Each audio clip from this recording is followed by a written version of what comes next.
right. I don't know what today is. I think it's the 29th. Everything that I've learned at the Two Comma Club Energizing Summit online for the past 3 days has been eye-opening, and because I don't have a personal coach to talk to, I'm going to use my camera as my coach to document the process of my growth so that I can live my best life and find my purpose feeling fulfilled. I feel like I know what my purpose is personally and professionally within myself and my family and my friends that I don't have. I have clients, some really great clients, and that's the closest I get, I guess you could say. Brendon Burchard from the Two Comma Club had a really great performance on stage and brought magnificent energy and was able to induce a certain level of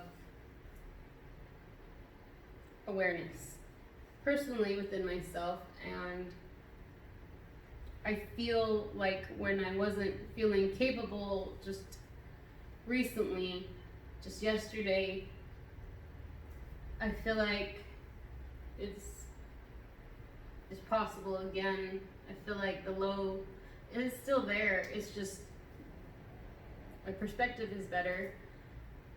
And it's like I was telling a couple people, like an information hoarder in my head, where you see the hoarder show and you see people who know a lot about psychology and they help others, but yet their house is a mess. It's like I'm an information hoarder. I learn and learn and learn. I want to share, want to grow. And like Brendon Burchard said, the wall goes up because of some kind of pain that I went through once, somewhere, more than once, who knows. And the wall goes up so that I don't have to let people in and I don't have to go out either. And that's, I feel like, my key. And that is something I kind of known about all along. Fear of relationships, socially, past the first visit or two, fear of expectations and holding them up, and the fear of, what people say and how they'll behave and what they'll do. And you feel sometimes like you have two sides, more sides than one side of you. One side doesn't mind confrontation, the other side does mind a lot. One side of you is a flashpoint with your emotions and you go off easily, and the other side of you just hides and crawls under a rock. So, from what I've learned and what has been on my own, I was able to find with his help in this online performance where he brought so much energy to inspire people to become their best self.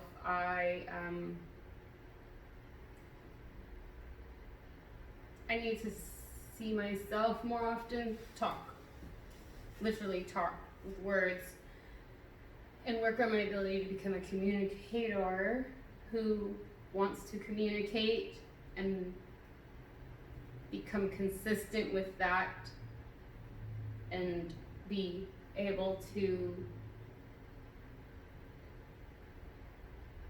what did he say? Generate the energy that you need, that I need, that we all need. I have to generate it. It's funny because I did say before to people that I know, when I was trying to fix some relationships, that I knew it started with me, if it was to be. And it's funny how you can know things and do things, but you don't understand it or even see it until it comes from someone else in some other way.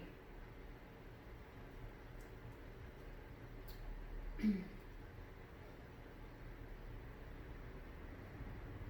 good stuff, yeah? Alright, so Brendon also had talked about being able to, how would I say, and this is actually something that just Brendon, but a lot of people that were on stage speaking during this 3-day event, they were like, their theme was about basically knowing who you are and then being able to be okay with shedding who you are and letting go of your identity and creating a new identity based on the person that you want to be, not on the person you are.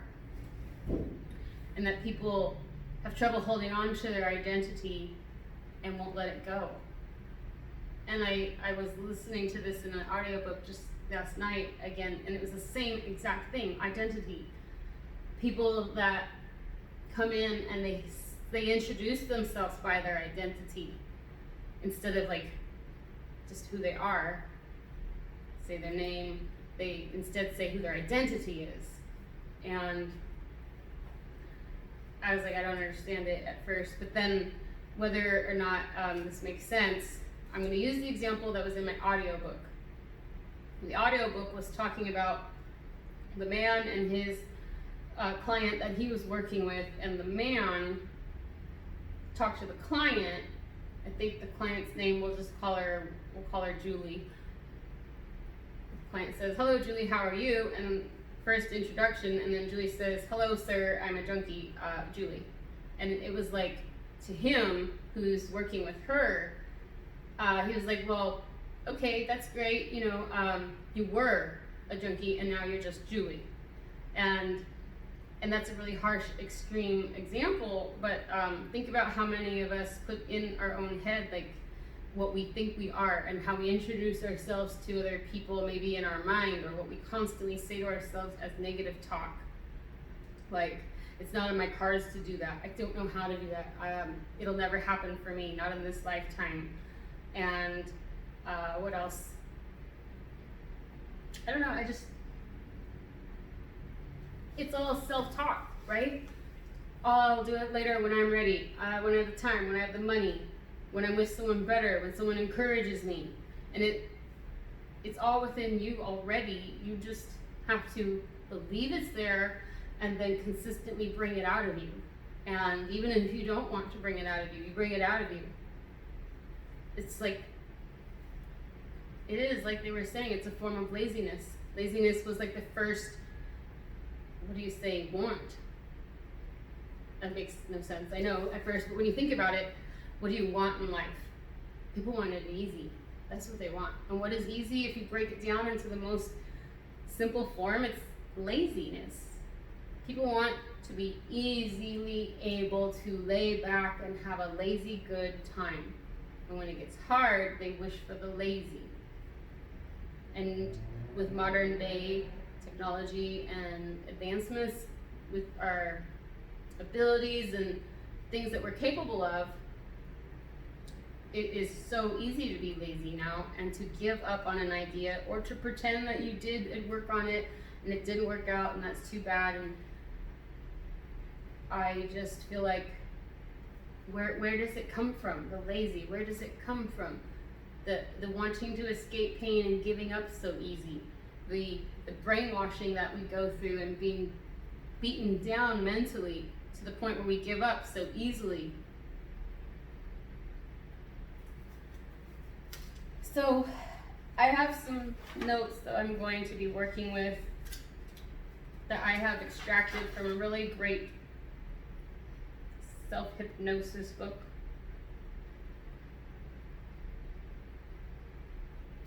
And I want to read them back so that I can play them back to myself and listen to the healing words that my own voice is saying.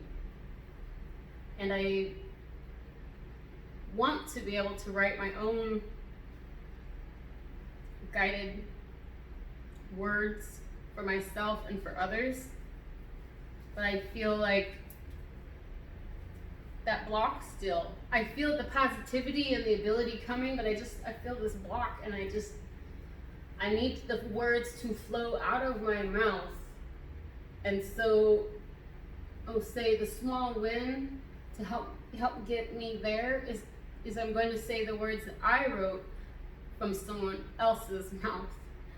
And I feel that it's going to trigger something inside of me, deep inside, that will unlock the ability to find the courage to say my own words and to write my own words down. And maybe one day someone will write those down and they will say them and it will benefit them. Because even if one person is helped, that's helpful, right? On the back burner, on the flip side, we still want to get paid, and we still want to be feeling validated that we know what we know, and that there was a purpose for learning what we knew, other than to find balance and awareness in ourselves and deal with the feeling of being greedy. But it's not greedy, because you still have to survive and live. So I feel like by speaking the words of people who are more wise than I am, they're wise. They have achieved success like I want to achieve, and they've helped other people achieve things that I want to achieve. So what do? They say when you want to do better, you have to think like others and be around other people. And what if you don't have those people? This is what I'm going to do, and I'm going to test it, speaking the words that other people have spoke that have helped themselves and others. And I feel that it will work. So here we go.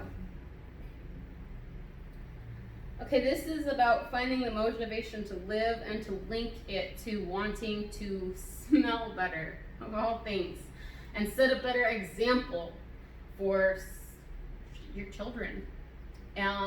This is a way to get the motivation to live, to do something extraordinary, to do something that you're not able to do, but it is necessary, and it's a life force thing that you're failing on. So linking it to something that seems trivial, like wanting to smell better and wanting to set a better example for the kids that you are around, is a twofold thing here. So when we're looking at wanting to smell better, that's like the easiest thing we could achieve, right? Is to just get your ass in the shower and clean yourself up, and that's the first motivation, that's the first momentum, that's the first, like, come on, okay, I did this, so now what else can I do? Well, setting a better example for the kids you're around, and for their ability to hopefully one day not live a life as uncomfortable and dysfunctional and just not what you want, right? Let people learn from your example, and hopefully maybe it will be less intense for them when they reach that point in their life. Okay? So to find an interest or a value which has enough emotional value to promote the desired change. That's where we're going. So wanting to smell better, that's a pretty good interest for a lot of people, and an emotional value to set a better example for the children that you're around. So that's how you would pick out those first two.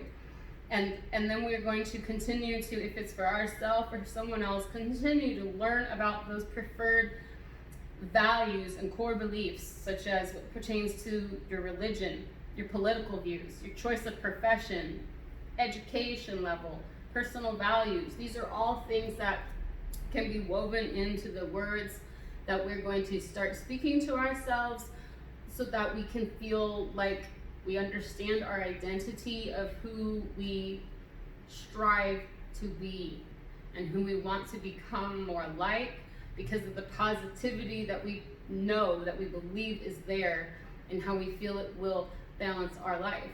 And when we don't have essentially a ruler to measure what we're doing by, and we're trying to keep ourselves up against the ruler of socially what's being done, that's, people lie about things all the time on what's being done in their life, and you're trying to measure up against that, and it's going to drive you insane. And then if you don't have that going on, maybe you just measure yourself up against your own impossible standards. And I feel that that's as unhealthy as the other.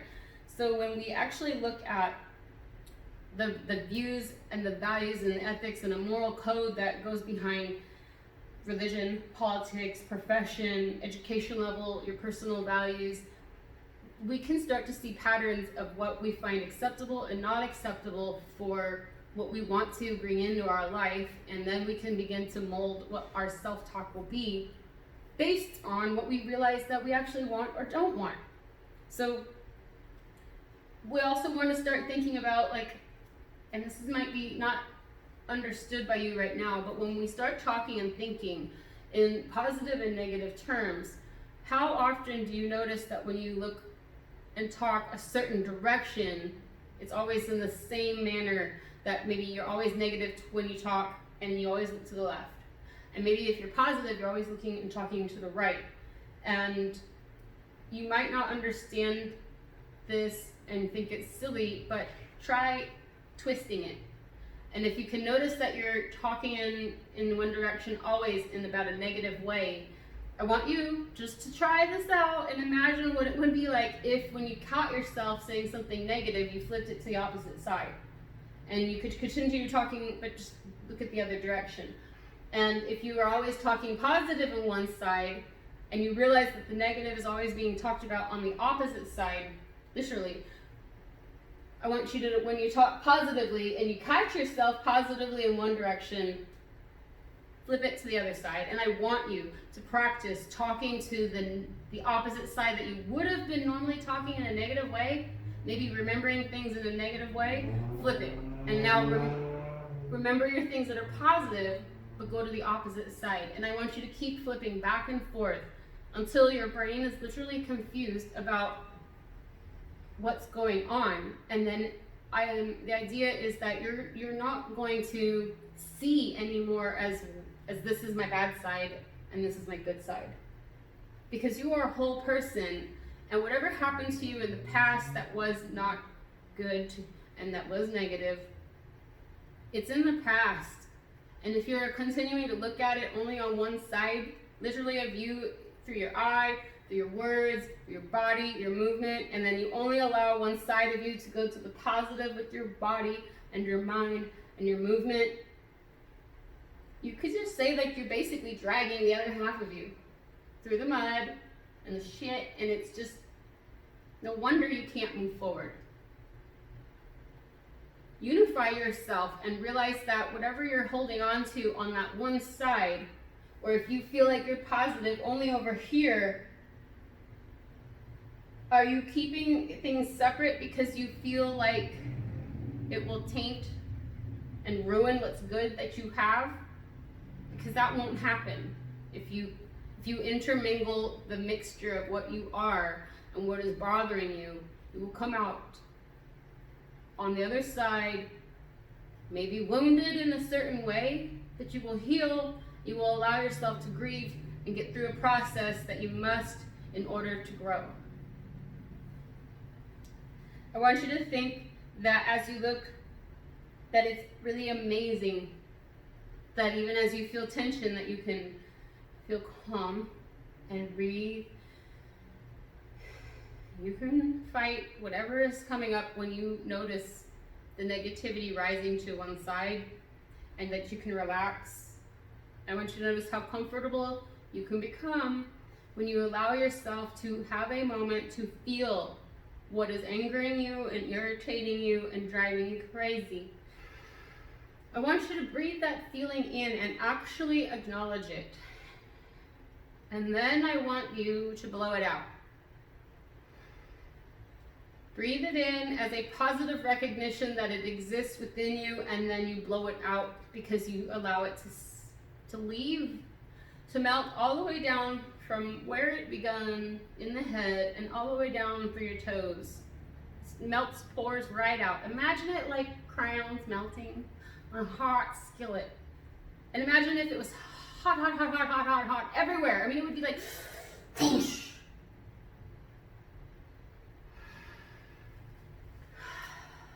And you could just let it go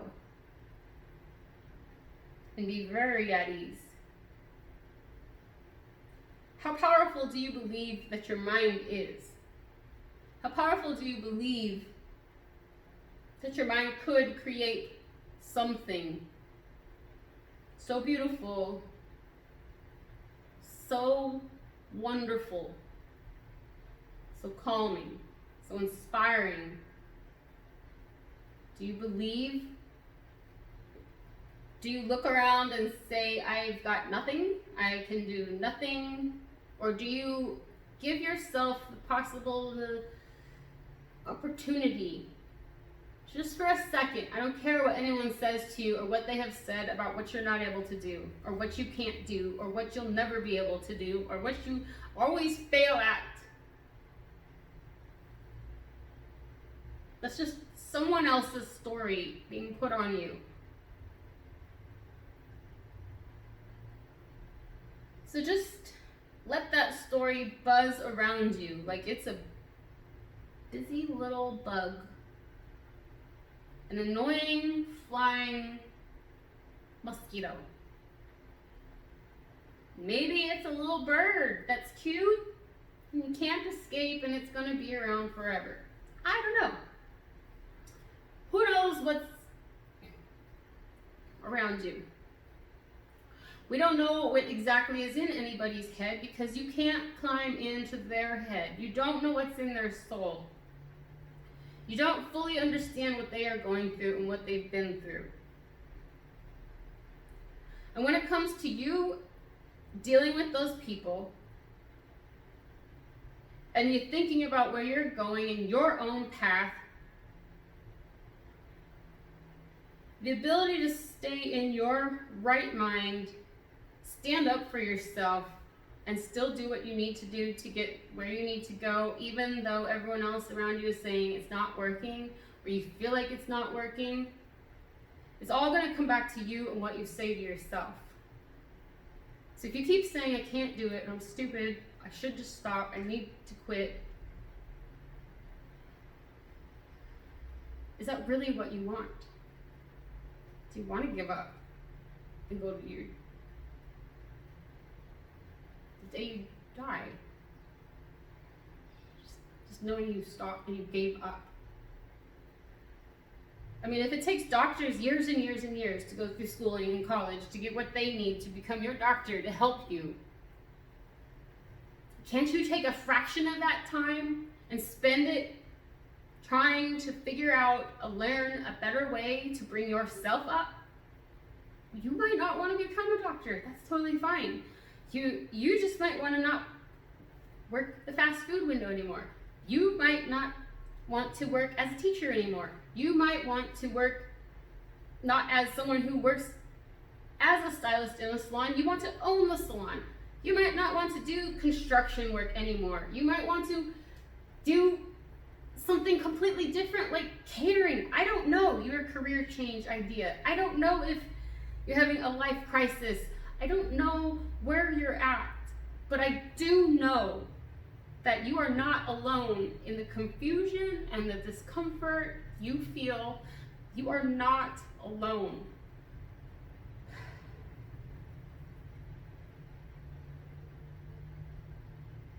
So,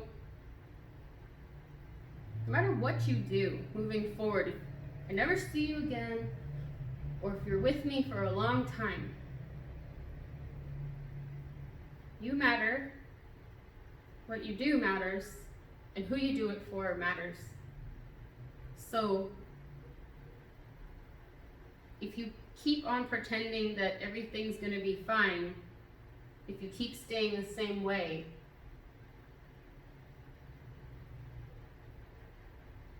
then nothing really matters what you do. You stay the same. And the feeling you get on the day you die, if you're still able to understand what's going on, I hope you feel like you lived and did everything you really wanted to do as best you could, most of the time you could, and that what you did meant something. It helped somebody. I don't want you to feel like it was a waste. Or what was it about? Or that you should have done more. That you should have experienced more. I don't even know why I want you to feel something better than that. I don't even know you. I want it for myself. I want it for my kids.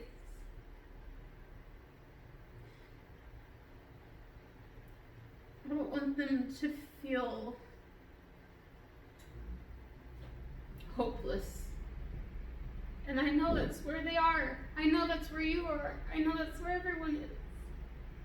It's a really awful time right now that we're in.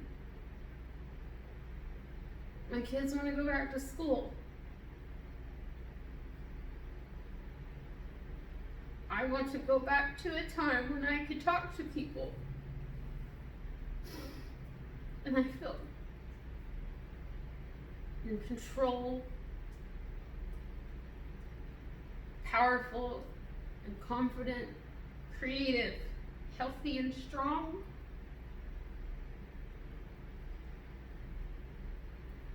Like I knew where I was going and I could get there.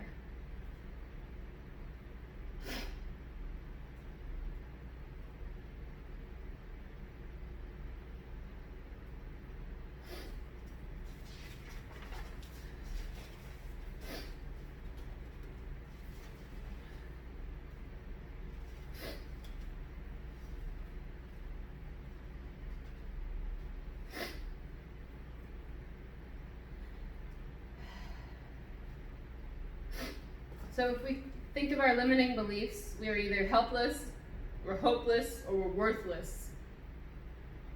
In our negative mind, I don't feel worthless. Sometimes I feel hopeless. And other times I feel helpless against whatever is the darkness that is holding me back in my own mind. So if I can think of my problem in complete immersion in my head, or feel that emotion and the fire burning under me to want to get it away, to burn, to just feel better. I want that problem, that stuck, that anxiety to just create that heat in me, that I'm hot. I'm getting heated just thinking about it. I want to say a few things and I want you to then repeat after me.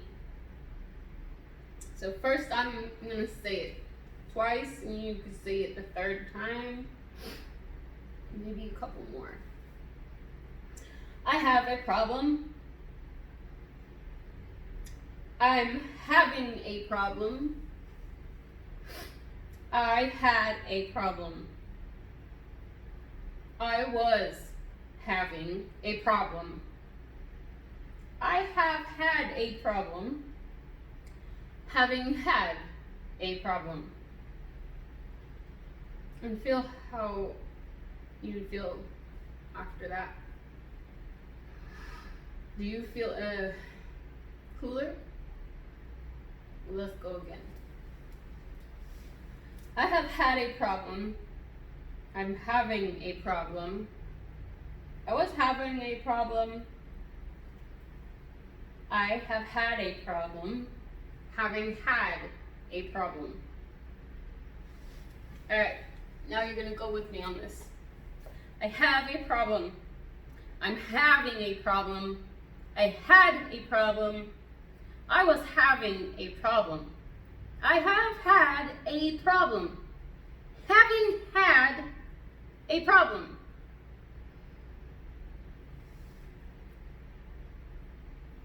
I don't know about you, but I feel like the problem I had feels about this small right now, and it felt like pretty big just a few seconds ago. Just the mere fact that we are changing our words from have to had. The problem is still there, but my ability to stay calm and relaxed when I think about it has increased. And by increasing my ability to stay calm and not more anxious and upset when I think of the problem, it's going to allow me to dissect the problem and work on it better. I don't know about you, but sometimes when I think of problems that I'm dealing with, it weighs on me so much that I can't breathe. And getting more mature in life with age, one has to wonder,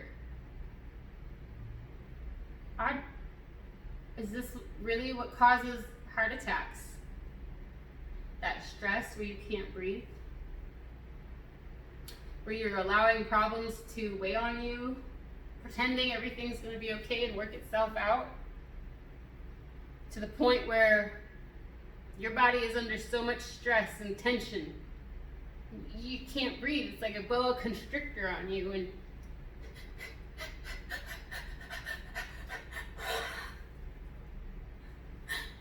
right? You know, it just you start, you can't breathe, and the more you fight it, the worse it gets. And you get into a fear. I don't know if you ever had a fear of death, but when I was a young kid, I did. I had the worst panic attacks. And as an adult, I've had to work with my child who's 12 and have her go through the same panic attacks and then know what it was like for my mother. To put her through that and to know what my daughter was going through, that it was real, and just to try and help her the best I could through it, and to see how much she's grown in the past year since we've been working on our awareness together and listening to audio classes together, and to see her smile and to see her still struggle in some ways, but to see how much she has grown and how much her light has grown. It's important to me to bring that feeling to you, because there's someone you know somewhere who's young and they need it, and the young don't deserve the pain that some of them get. The young, there is a time to come out of innocence. There is a time to learn through pain and negativity. But to feel hopeless or worthless and helpless at a young age and lost and confused while going through pain and negativity is what sets us up as adults for failure. So why can't we set up our children, our young people, to understand the concepts of going through pain and personal growth, so that they can roll through failure and bounce back and not be stuck there? And as people who are older and more wise, or at least like my mom and grandma would tell me, well, you're older, we expect more of you, you should know better. And I'd be like, but I'm only 9 or 12 or whatever. I'm just a kid. You're not just a kid anymore. And even kids these days have more awareness than most adults, sometimes it seems. So you're not just a kid. You're not just whoever you thought you were. You're someone, and you need to treat yourself like that. Like you're someone who someone somewhere else is looking up to, whether you realize it or not. So who needs you on your A game, and what do you need to do to reach that consistently every day?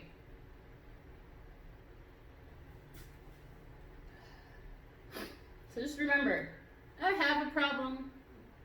I'm having a problem. I had a problem. I was having a problem. I have had a problem. Having had a problem. Okay? I didn't come up with this, but I'm just bringing it out. If you want to know more about some of the books that I've been reading and listening to, let me know. Because nobody's that original. Even the smartest people that we look up to in the world today, we're all learning and listening from great minds who have been around for not just hundreds, but thousands and thousands of years.